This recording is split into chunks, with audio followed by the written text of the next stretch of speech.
लेकिन मुख्तार, अगर एक बार रिश्ता नहीं हुआ इसका मतलब ये तो नहीं है ना कि अब कभी रिश्ते आएंगे ही नहीं। मैं ढूंढूंगी अच्छा सा रिश्ता।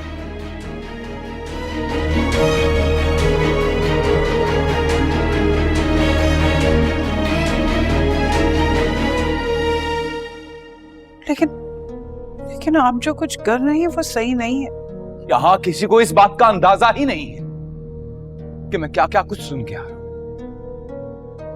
वो सुनने के बाद अब कोई भी बाहर वाला वरीशा का रिश्ता लेकर नहीं आएगा, और अगर आएगा भी ना तो पहले यही सवाल करेगा कि जब अपनों ने कबूल नहीं किया तो जरूर कोई ना कोई बात होगी।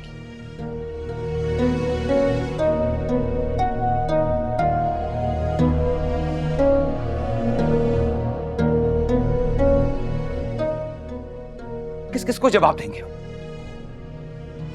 जफर भाई ठंडे दिमाग से सोचिए और वरीशा का घर बसाने में मेरी मदद कीजिए।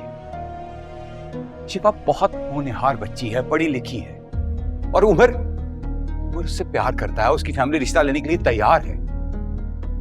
मैं खुद बाप बनके शिफा को इस घर से रुखसत करूंगा, मेरा वादा है आपसे। बस कर दे मुख्तार भाई, बस। कौन आपकी बेटी है और कौन नहीं, अब ये किसी से भी नहीं छुपा। चलो शीरीन, अब यहां से, हमारा यहां कोई काम नहीं है।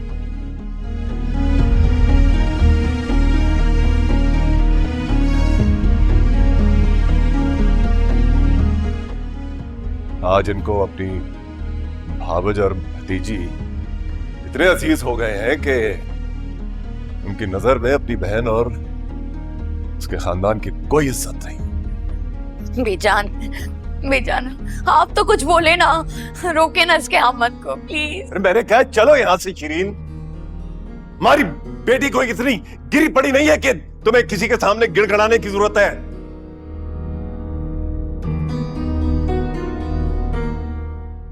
अगर ये कहेंगे भी तो मैं अपनी बेटी का हाथ इनके बेटे के हाथ में नहीं दूंगा।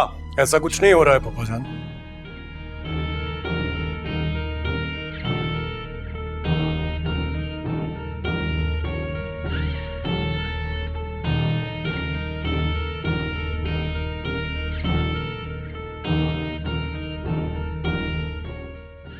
शिफा का हाथ थामने के लिए मुझे किसी की इजाजत की जरूरत नहीं है।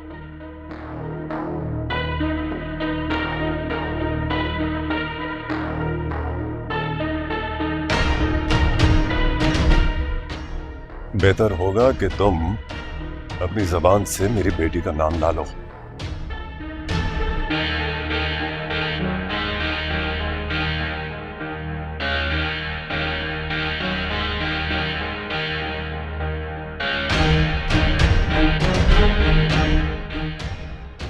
शिफा का अब तुमसे कोई रिश्ता नहीं है। तो आप भी सुन लीजिए पापा जान,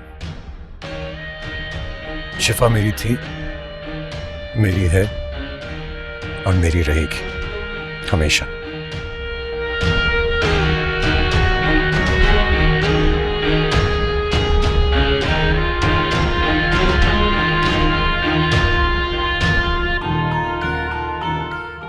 चलो पप्पो, आप मेरी बात सुनिए। Pappo Pappo please listen to me please.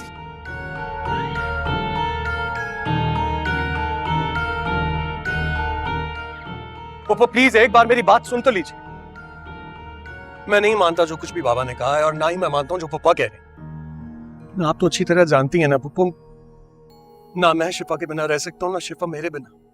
तो ये बात तुम अपने बाबा को समझाओ ना। देखो वहाज, मेरी बात कान खोल कर सुन लो। मेरी तरफ से इस रिश्ते के लिए इनकार ही समझो। पप्पो प्लीज एक बार